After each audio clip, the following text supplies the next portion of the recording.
Θα παραμείνουμε στα θέματα της παιδείας, αλλά θα πάμε στο πρώτο θέμα του δελτίου μας για το σχέδιο Αθηνά και θα καλησπερίσουμε στο στούντιο τον Δήμαρχο Κοζάνης, τον κύριο Λάζαρο Μαλούτα. Καλησπέρα, σας ευχαριστούμε πολύ που είστε εδώ. Καλησπέρα, κύριε Τσούρα. Όπως ακούσανε και είδαν και οι τηλεθεατές, με την σημερινή σας συνέντευξη βρεθήκατε στην Αθήνα, σε συνεδρίαση της Κεντρικής Ένωσης Δήμων Ελλάδος και έγινε μια συνάντηση μεταξύ περίπου 15 ομολόγων σας, δημάρχων, με τον Υπουργό Παιδείας, τον κύριο Φανιτόπουλο, για το θέμα του σχεδίου Αθηνά που έχει προκύψει.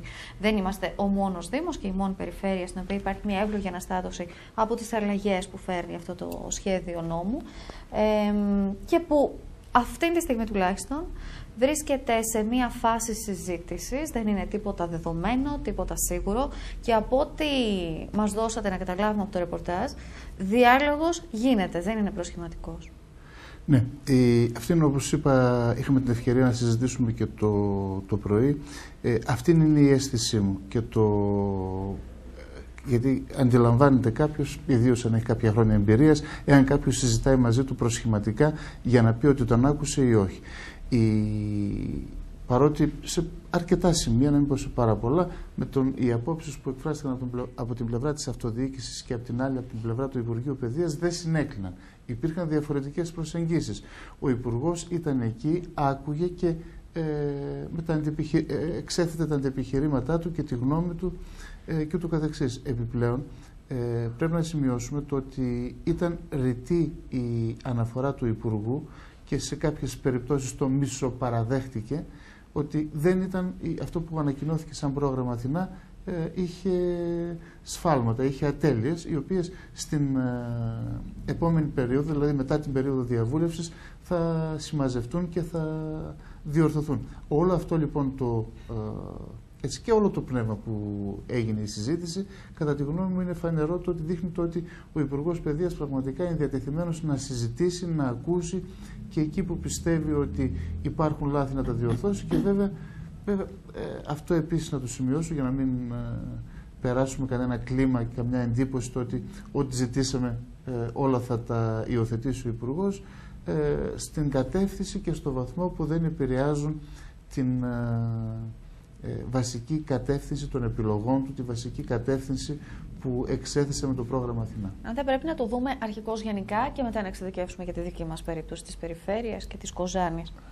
Υπάρχει η τάση να αποδυναμωθεί η περιφέρεια, γιατί φαντάζομαι ότι οι δήμαρχοι οι οποίοι συμμετείχαν στη συνάντηση για την οποία μιλάμε ήταν ως επιτοπλίστων δήμαρχοι από περιφερειακούς δήμους και όχι της Αττικής ή της Θεσσαλονίκης, που δεν βλέπουμε τα εκεί ιδρύματα να αποψηλώνονται, να αποδυναμώνονται ίσα-ίσα.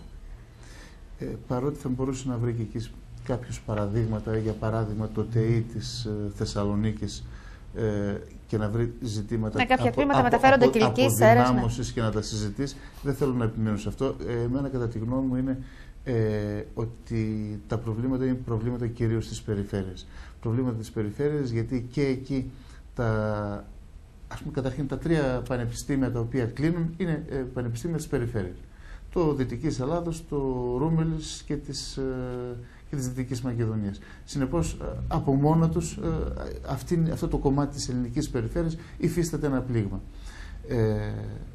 Και από εκεί και πέρα, με τις όποιες αλλαγές ή ρυθμίσεις γίνονται σε μικρότερο ή σε μεγαλύτερο βαθμό, κατά τη γνώμη μου, είναι πλήττεται περισσότερο η περιφέρεια. Γιατί όταν κάποιος έχει μια επαρχιακή πόλη X, έχει δύο τμήματα και τις καταργούν το ένα, έτσι είναι 50% μείωση. Έτσι έχει μεγάλη διαφορά από ένα μεγάλο ΤΕΗ, ένα μεγάλο πανεπιστήμιο που μπορεί να έχει για παράδειγμα 30 τμήματα και ξαφνικά μειώνονται κατά ένα ή δύο. Μα αυτό ρωτώ. Υπήρχε η τάση, όπως μιλήσατε και με τον Υπουργό, να δυναμωθεί το κέντρο? Όχι.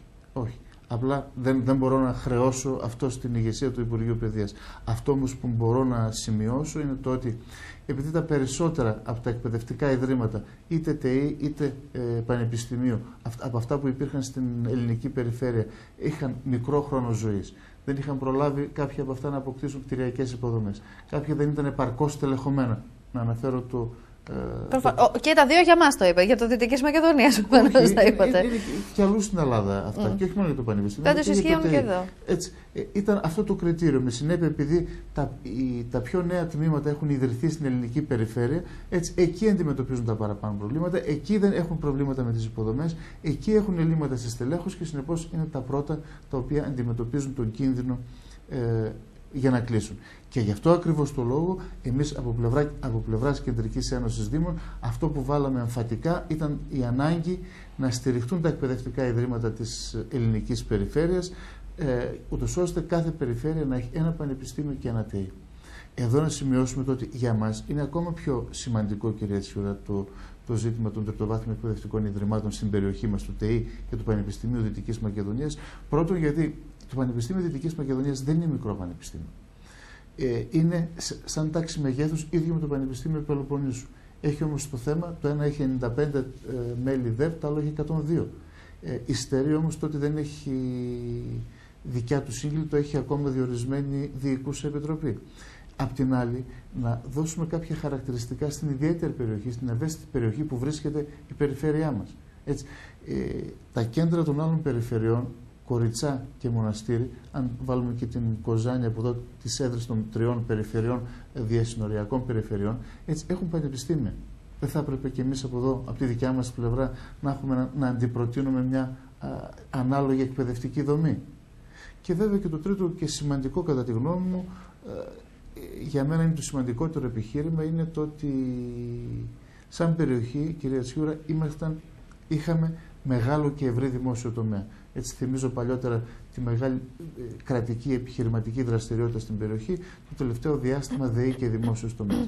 Σήμερα λοιπόν που ο δημόσιος τομέας συρρυκνώνεται και αναδιατάσσεται, είναι φανερό η περιοχή μας να πλήττεται περισσότερο από όλες αυτές τις μεταβολές. Και ακόμα για τη ΔΕΗ δεν έχουμε δει τίποτα. Συνεπώς δεν πρέπει να μας ξενίζουν τα υψηλά ποσοστά ανεργίας που βλέπουμε, δεν πρέπει να μας ξενίζει η πληθυσμιακή συγκέντρωση που έχει υποστεί η Δυτική Μακεδονία από το 2001 μέχρι το 2011. Λοιπόν, αυτά τα πράγματα δεν συναντιόνται σε όλες τις περιφέρειες της πατρίδας μας. Και νομίζω είναι από τα σημαντικά επιχειρήματα που πρέπει να αναδείξουμε, γιατί κάποια στιγμή έτσι, η κεντρική κυβέρνηση στην πατρίδα μας πρέπει να περιγράψει και να μας πει ποιο είναι το μέλλον που βλέπει για αυτή την περιφέρεια της πατρίδας μας. Αυτή είναι μια πολύ σημαντική επιχειρηματολογία. Αναπτύχθηκε, φαντάζομαι, και στο Δημοτικό Συμβούλιο. Έχετε πάρει συγκεκριμένες αποφάσεις, όπως αντίστοιχα και στην περιφέρεια Δυτικής Μακεδονίας με το πρόσφατο Περιφερειακό Συμβούλιο. Αυτό που διαπιστώνουμε είναι ότι γίνονται αποσπασματικά κάποιες κινήσεις, που δεν ξέρω αν θα συμφωνήσετε με αυτό. Θέλω να πω, θα μπορούσε να είχατε καθίσει σε ένα τραπέζι, η περιφέρεια, ο Δήμος, οι βουλευτές, άλλοι 5 φορείς που εσείς θα επιλέξετε, το τεχνικό επιμελητήριο ενδεχομένως, τα υπόλοιπα επιμελητήρια, το οικονομικό, το γεωτεχνικό, και να βγάλετε μία κοινή ανακοίνωση. Προφανώς σε συνεργασία με τη Διοικούσα Επιτροπή. Κάτι τέτοιο ακόμη δεν έχουμε δει. Είδαμε ένα Δημοτικό Συμβούλιο, ένα περιφερειακό αντίστοιχα, κάποιες ανακοινώσεις βουλευτών, εγγράφος ή όχι, και μέχρι εκεί. Ζητάω πολλά σε σύντομο χρονικό διάστημα. Έχετε προγραμματίσει κάτι? Τι? Εγώ να εξηγήσω και να σας πω ότι αυτό που θα σας πω τώρα είναι ότι νομίζω ότι τα βήματα γίνονται καλά και μέχρι το τέλος θα γίνουν ακόμα καλύτερα. Και να εξηγήσω γιατί. Καταρχήν, σε ό,τι αφορά την οπτική που έχει κάθε φορέα στα πράγματα, είναι φανερό το ότι άλλη είναι η οπτική του Δήμου Κοζάνης, άλλη είναι της περιφέρειας, άλλη είναι κάποιων άλλων δήμων, άλλη είναι του Πανεπιστημίου, άλλη του ΤΕΙ. Τα εκπαιδευτικά μας ιδρύματα έχουν και δικαιούνται να έχουν και πρέπει να έχουν και μια άλλη οπτική στα πράγματα από την εκπαιδευτική του σκοπιά. Από εκεί και πέρα να θυμίσω, εμείς σαν Δημοτικό Συμβούλιο τι κάνουμε. Κάναμε μια ευρεία επιτροπή υπό τον πρόεδρο του Δημοτικού Συμβουλίου, στην οποία συμμετέχουν, είναι διαπαρταξιακοί, συμμετέχουν τα 2 εκπαιδευτικά ιδρύματα, το ΤΕΙ και το Πανεπιστήμιο, και συμμετέχουν και άλλοι φορείς, όποιος από αυτός έχει να συνεισφέρει κάτι, ούτως ώστε να συμμαζέψουν και να κωδικοποιήσουν την επιχειρηματολογία μας γύρω από αυτά τα θέματα, όπως ακριβώς το περιγράψατε. Από εκεί και πέρα το επόμενο βήμα, έτσι, είναι προφανές το ότι εγώ δεν αρκούμαι στην κοινή συνάντηση που είχα σαν δήμαρχος με τον Υπουργό, τον κύριο Αρβανιτόπουλο. Με άλλους 14 ομολόγους. Έτσι, το επόμενο διάστημα, παρόλο που είχαμε την ευκαιρία να πούμε κάποια από τα επιχειρήματα της περιοχής μας σε σχέση με το ΤΕΙ και το Πανεπιστήμιο, όμως έπεται συνέχεια.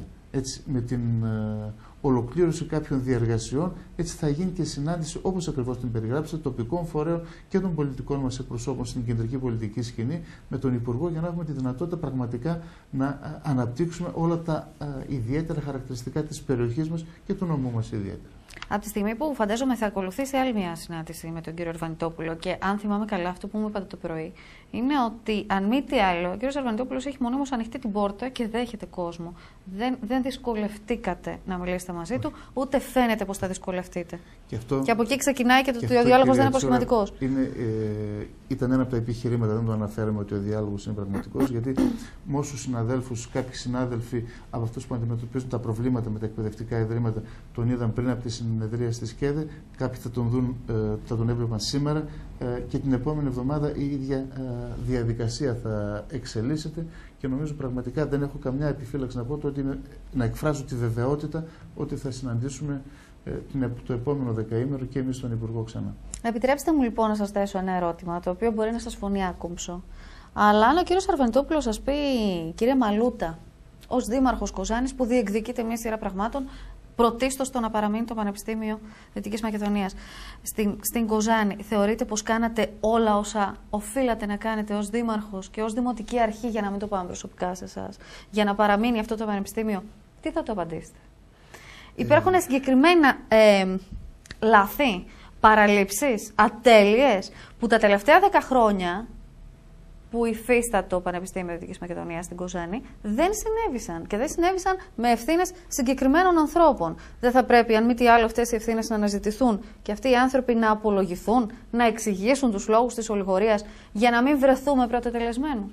Κυρία Τσούρα, καταλαβαίνω το ερώτημά σας και προφανώς αν αναζητήσει λάθη σε μια διαδρομή, προφανώς και λάθη θα βρει και παραλήψεις θα βρει. Εγώ φοβάμαι ότι αν ψάξει λίγο παραπάνω, όχι πολύ, λίγο παραπάνω από αυτό που είπατε, θα βρει ενδεχομένως και εσκεμμένες παραλήψεις, οι οποίες οδήγησαν τα πράγματα εδώ που τα οδήγησαν. Αυτό είναι βαριά κουβέντα που λέτε. Εσκεμμένες, δηλαδή κάποιοι δεν ήθελαν να λειτουργήσει το Πανεπιστήμιο. Αυτό θα πει εσκεμμένο. Δεν έκαναν την δουλειά τους με τον τρόπο που θα έπρεπε να την κάνουν. Ίσως είναι βαριά η έκφραση. Το εσκεμμένο δεν θέλω να το στρογγυλεύσουμε αυτή τη στιγμή να πω κάτι παραπάνω. Όμως, σε ό,τι αφορά την δράση του Δήμου Κοζάνης, διαχρονικά, από το 2003 που ιδρύθηκε το Πανεπιστήμιο, και όχι μόνο το 2003, από το 1999 που ιδρύθηκε το πρώτο τμήμα σαν παράρτημα του Μηχανική Ενεργειακών Πόρων, σαν παράρτημα της Πολυτεχνικής του Αριστοτέλειου Πανεπιστήμιου Θεσσαλονίκης, και επειδή ήταν κυρίως η περίοδος στην οποία είχα έναν περισσότερο ενεργό ρόλο στα πράγματα του Δήμου Κοζάνης την περίοδο αυτή, έτσι μπορώ να σας διαβεβαιώσω ότι από πλευράς του Δήμου Κοζάνης εξαντλήθηκαν οι δυνατότητες που είχε να συνεισφέρει για τη στήριξη του Πανεπιστημίου.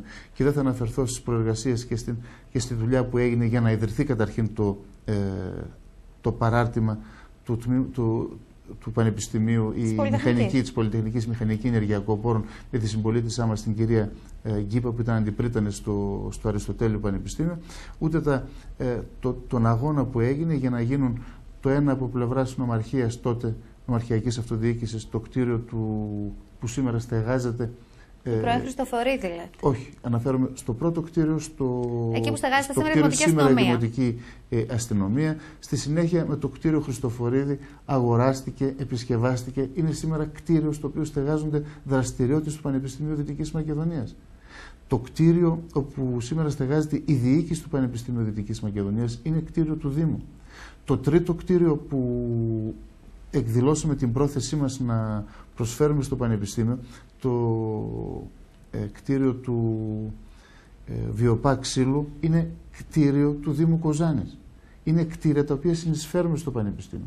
Αυτό δεν τελεσφόρησε να πούμε. Είναι ακόμα σε εξέλιξη, είναι στη διάθεση του Πανεπιστήμιου. Και επιπλέον, έτσι, όταν το 2003 τότε ιδρύθηκε το Πανεπιστήμιο και ήρθε η πρώτη διοικούσα υπό τον πρόεδρο τον Πρίτανη, τον Χρήστο τον Μασαλά, έτσι, ήταν οι υπηρεσίες και τα στελέχη του Δήμου Κοζάνης, και δεν θέλω να αναφερθώ προσωπικά σε αυτό, που έτρεξαν για να βρουν το χώρο τον οποίο είναι σήμερα χωροθετημένο το Πανεπιστήμιο Δυτικής Μακεδονίας. Και από εκεί και πέρα. Ως όφυλαν, θα πούνε κάποιοι που μας παρακολουθούν. Να σας πω λίγο κάτι. Το κάναμε ως οφείλαμε. Ήμασταν δίπλα στο Πανεπιστήμιο εκεί που έπρεπε. Αλλά ήμασταν και μετά. Όταν πλέον Από το 2005 και μετά να θυμίσω το ότι με νόμο που βγήκε, δεν ξέρω αν ήταν νόμος ή προεδρικό διάταγμα, συγγνώμη γιατί δεν το έχω πρόχειρο στο μυαλό μου, τεχνικές υπηρεσίες του Πανεπιστημίου είναι οι τεχνικές υπηρεσίες της περιφέρειας. Εκεί που δεν υπάρχει, που το Πανεπιστήμιο είναι καινούργιο, δεν έχει δικιά του τεχνική υπηρεσία, το υποστηρίζουν οι υπηρεσίες της περιφέρειας. Ακόμα και τότε εμείς δεν ολιγορήσαμε. Να αναφέρω πόσες φορές εγώ προσωπικά και ο πρώην Δήμαρχος ο Πάρης ο Κουκουλόπουλος και στον Υπουργό και στο Γενικό Γραμματέα του ΥΠΕΧΟΔΕ και στο Κεντρικό Συμβούλιο Χωροταξίας πήγαμε για να ολοκληρωθεί επιτέλους αυτήν η διαδικασία του τοπικού ρημοτομικού για να μπορέσει να βγει άδεια στο οικόπεδο του Πανεπιστημίου. Μέχρι πρόσφατα ήσασταν εκεί την προηγούμενη εβδομάδα. Τη μέρα που ανακοινώθηκε το σχέδιο Αθηνά, εσείς τρέχατε το ρημοτομικό. Έτσι βέβαια ακριβώς. με μια τραγική καθυστέρηση, να μην τη χρεώσουμε σήμερα τουλάχιστον. 5 χρόνια μας ταλαιπώρησε η χωροθέτηση. Κύριε Τσιούρα, υπάρχουν και ντοκουμέντα και γραπτά και οπτικοακουστικά. Αν χρειαστεί κάποια στιγμή να ανατρέξουμε και να τα χρησιμοποιήσουμε, θα το κάνουμε και αυτό. Αλλά και πέρα από αυτό, τότε που ιδρύθηκε και άρχισε να αποκτάει το βηματισμό του Πανεπιστήμιο, ήμασταν εμείς που σαν Δήμος Κοζάνης αποδείξαμε πραγματικά το πώς ένα πανεπιστήμιο, ένα περιφερειακό πανεπιστήμιο στηρίζει την τοπική ανάπτυξη και πώς η περιφερειακή τοπική αυτοδιοίκηση στηρίζεται πάνω σε ένα πανεπιστήμιο. Σήμερα έχουμε 3 ενεργές συμβάσεις με το Πανεπιστήμιο Δυτικής Μακεδονίας. Έτσι, να υποστηρίξει το Δήμο για το Σύμφωνο Δημάρχων, να δούμε μαζί εναλλακτικές δυνατότητες για την επέκταση της τηλεθέρμανσης και να αναπτύξουμε μια στρατηγική για την τηλεθέρμανση μακροπρόθεσμα και σε απομακρυσμένους οικισμούς και βέβαια για την καταγραφή της περιουσίας του Πανεπιστημίου, της περιουσίας του Δήμου Κοζάνης. Δηλαδή έχουμε 3 ενεργές συμβάσεις με τις οποίες αλληλοσυνεργαζόμαστε. Και πάλι λέω δεν μείναμε σε αυτό. Έχουμε μια σε εξέλιξη συνεργασίες που σχετίζονται με την διάχυση της δράσης του Τμήματος Οικαστικών Τεχνών που εδρεύει στη Φλόρινα στην Κοζάνη. Κάναμε έκθεση αποφύτων, βοηθάμε το τμήμα να αποκτήσει τμήμα διαβίου μάθησης και στην Κοζάνη.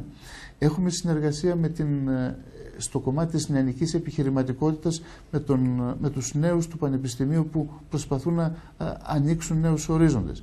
Προσπαθούμε να αξιοποιήσουμε τα ευρυζωνικά δίκτυα που έχουμε κατασκευασμένα, τις ευρυζωνικές υποδομές που έχουμε κατασκευασμένες στην περιοχή μας, ώστε να αποτελέσουν ένα ζωντανό εργαστήριο για τους φοιτητές και τους εκπαιδευτικούς του Τμήματος Μηχανικών Πληροφορικής και Τηλεπικοινωνιών.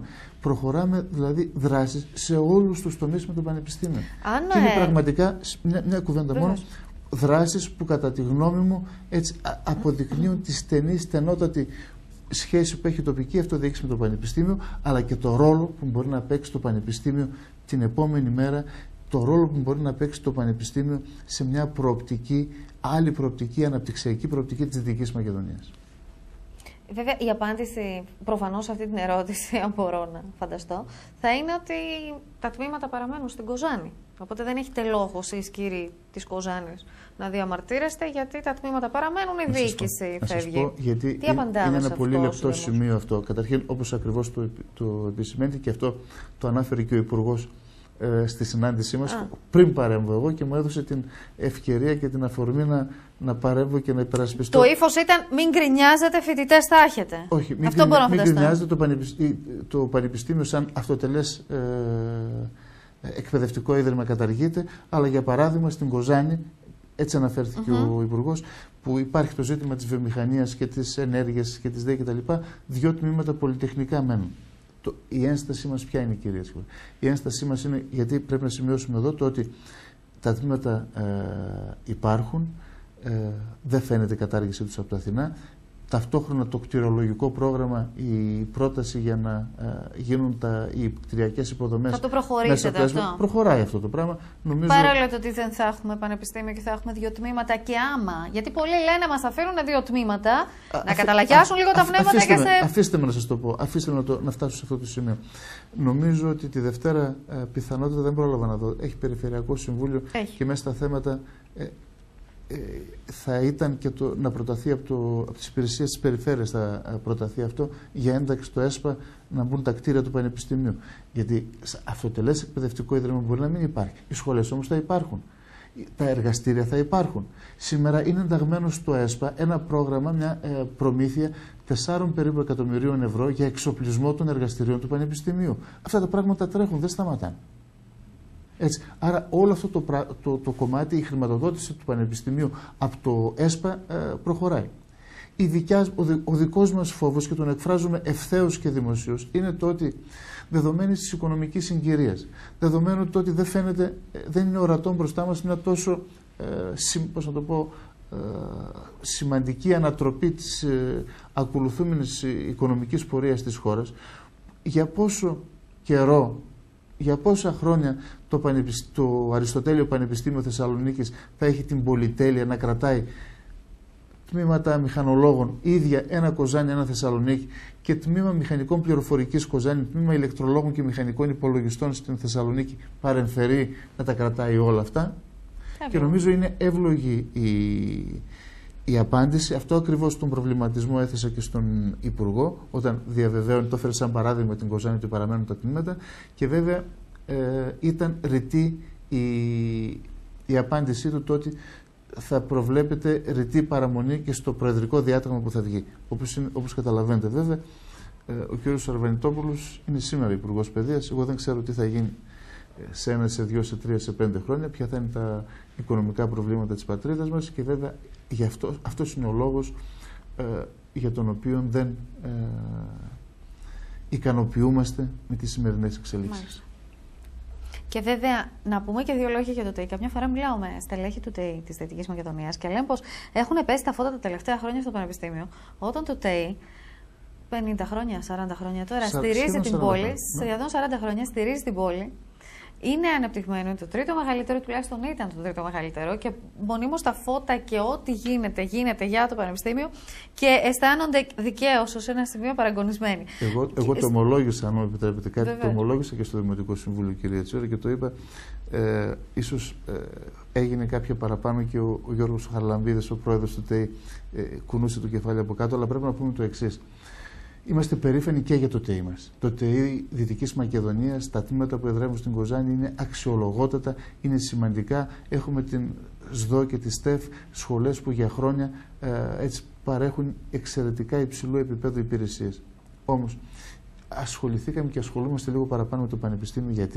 Γιατί είναι όπως ένα μικρό παιδί. Όταν είναι ένα μικρό παιδί και πρέπει να κάνει τα πρώτα του βήματα, έχει την ανάγκη να απλώσει το χέρι, να το στηρίξει, να το πάρει, να αρχίσει να αποκτάει το δικό του βηματισμό. Το ΤΕΙ, όπως πολύ σωστά είπατε, έχει από ΚΑΤΕ που είχε πρωτοδημιουργηθεί, έχει μια διαδρομή σχεδόν 40 χρόνων. Λοιπόν, εξαιρετικές κτηριακές υποδομές, έχει εγκαταστάσεις, έχει ένα κάμπους όμορφο και με έναν όμορφο τρόπο κτισμένο. Έτσι, δεν έχει ανάγκη την τόσο ενεργή στήριξη της οποίας. Παρ' όλα αυτά δεν περιμέναμε να μας φύγει η μισή ΣΔΟ. Και τώρα μιλάω από την πλευρά της Κοζάνης και όχι της Δυτικής Μακεδονίας. Φαντάζομαι εκεί διαφοροποιείται λίγο και η στόχευση των δύο φορέων και είναι πολύ κατανοητό. Γι' αυτό σας επισήμανα ότι σε όλες τις συναντήσεις όλοι δεν έχουμε την ίδια οπτική. Ακριβώς, και είναι προφανές, γιατί ο κύριος Δακής, για παράδειγμα, ως Περιφερειάρχης, μιλάει για Δυτική Μακεδονία. Το ότι θα φύγει η ΣΔΟ τα τμήματα από την Κοζάνη και θα πάνε στη Φλόρινα για την περιφέρεια δεν είναι πρόβλημα, είναι για την πόλη. Ναι.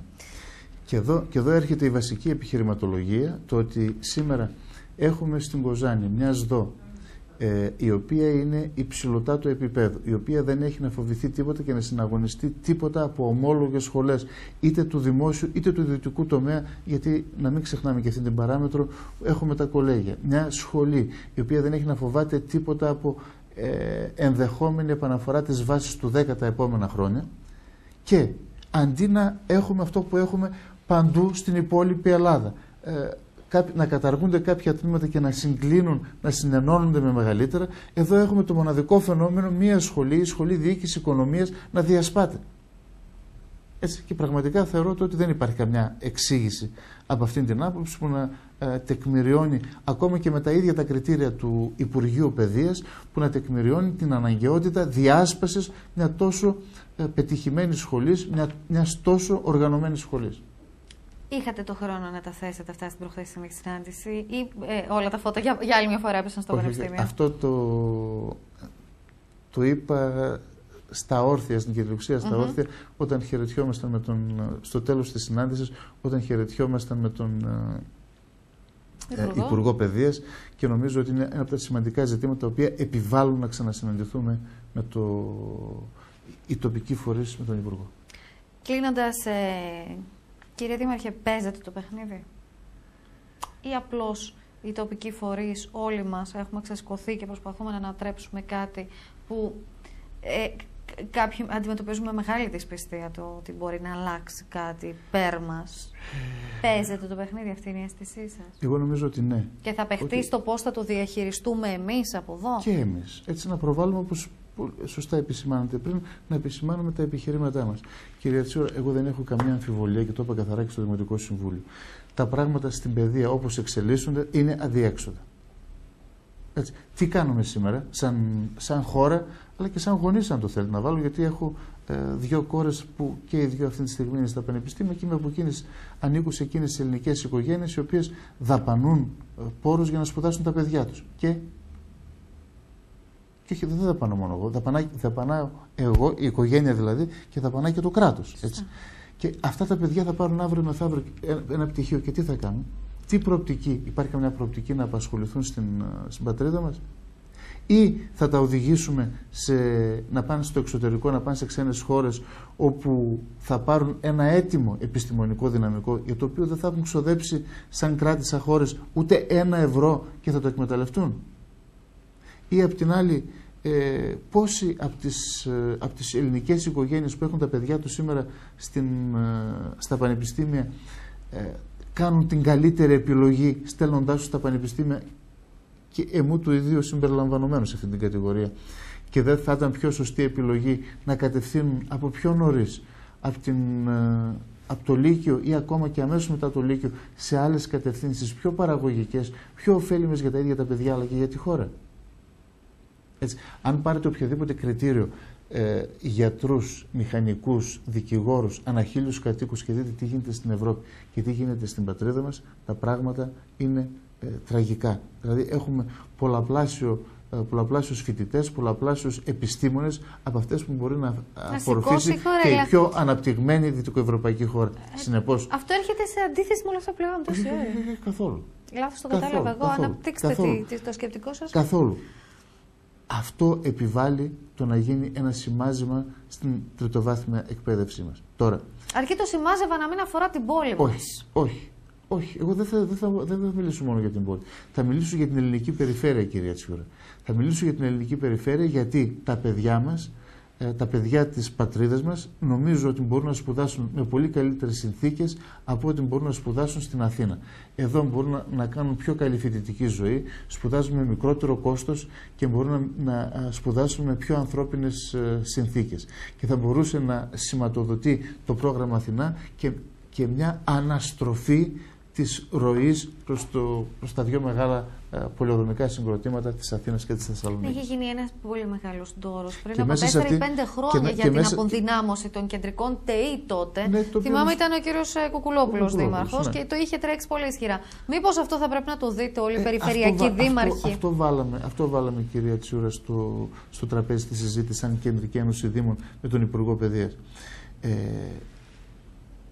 Και μέσα από αυτήν την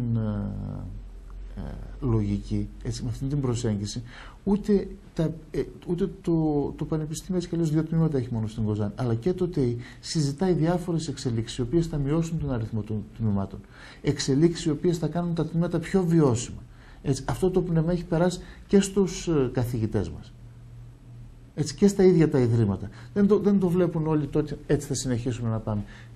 Μιλούσαμε πιο πριν για τη ΣΔΟ.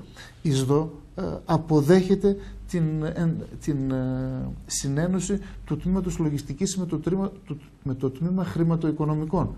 Έτσι, είναι μια πολύ θετική εξέλιξη. Θα κάνει πιο ισχυρό τμήμα και μαζί με το διοίκησης να αποτελέσουν τους 2 πυλώνες της Σχολής Διοίκησης Οικονομίας. Αλλά γίνονται και σε αυτή την κατεύθυνση συμπτύξεις και περικοπές. Μάλιστα. Έχουμε μέλλον μπροστά μας για το συγκεκριμένο θέμα και δεν θυμάμαι να σας ρώτησα αν η κυρία Βρυζίδου συμμετείχε σε αυτή τη συνάντηση προχθές της. Δεν με ρωτήσατε και είναι 2 όχι είναι η απάντηση, ότι δεν συμμετείχε, δεν με ρωτήσετε και δεν συμμετείχε. Φαντάζομαι ότι με κάποιον τρόπο, είτε στην κοινή συνάντηση που θα έχουμε όλοι οι εκπρόσωποι του νομού εκεί, είτε από μόνοι της θα επιδιώξει και θα δει και τον Υπουργό. Γιατί μπορεί να μην σας αφορά άμεσα ως Δημάρχου Κοζάνης, αλλά φαντάζομαι ότι δεν είστε υπέρ με τη μετακίνηση του ΤΕΙ Μευτικής της Πτολεμαΐδας προς Θεσσαλονίκη. Στο ίδιο κλίμα του στηρίζουμε την περιφέρεια. Εξάλλου να μην ξεχνάμε ότι και το τμήμα Μευτικής είναι τμήμα της Κοζάνης. Του ΤΕΙ Δυτικής Μακεδονίας, παράρτημα από Πτολεμαΐδας. Είναι Κοζάνη. Και έχει έδρα. Γιατί στην έδρα του νομού, στον νομό δεν μπορούν να λειτουργούν να υπάρχει και δεύτερη έδρα από το τμήμα. Το θυμάμαι από τη στιγμή που δημιουργήθηκε εκείνο, άρα είστε υπέρ της παραμονής. Φυσικά. Φυσικά. Σας ευχαριστώ πολύ. Θα έχουμε τη δυνατότητα να τα ξαναπούμε πολλές φορές ακόμα από ό,τι φαίνεται για το σχέδιο Αθηνά. Και εγώ ευχαριστώ. Διευρυμένο ακόμη περισσότερο είναι το κοινωνικό τιμολόγιο της ΔΕΗ, μέσω του οποίου μπορεί ένα νοικοκυριό να επιτύχει μείωση στον τετραμηνιαίο λογαριασμό του μέχρι και 42%. Οι αιτήσεις για ένταξη στο κοινωνικό τιμολόγιο γίνονται εύκολα είτε τηλεφωνικά είτε μέσω της ιστοσελίδας της ΔΕΗ.